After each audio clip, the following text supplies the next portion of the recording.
Tere, mina olen pediaatri ja neonatoloogia eriala arst-resident Triin Pirsoo. Kiiver ei ole lihtsalt lisaise, see võib päästa elu. Eestis on kõikidel alla 16-aastastel kohustuslik kanda kiivrit, kui nad sõidavad jalgratta või mõne muu kergliiklusvahendiga. Kiivri kandmine vähendab raske peatrauma tekkimisriski lausa mitmekordselt. Kiiver ei kaitse ainult pea kukkumiste eest, vaid võib päästa elu. Kui keegi kukub ja sa kahtlustad peatraumat, ära jätta teda üksinda.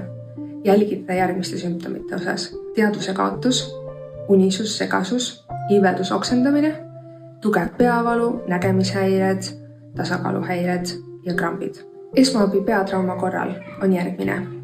Pane kannatanu rahulikult pikali lamama, ära liigutada pead ega kaela. Kui ta kaotab teadvuse, kontrolli hingamist ja vajadusel alusta elustamist. Helista 112, sest pea- ja ajutrauma vajab alati arstiabi. Mõnikord võib löök olla väike, kuid siiski esineda kerge peatrauma sümptomid. Näiteks lühiajaliselt peavalu või pearinglus, iiveldus, üksikutel kordadel oksendamine, inimene võib olla natuke segane või unine, võib esineda mälukaotust õnnetuse ümber. Haiglasse tuleks pöörduda alati, kui sümptomid ei leevene paari tunni jooksul, süvenevad peavalu või oksendamine, tekib kaheline nägemine, tasakaaluhäire või krambihoog.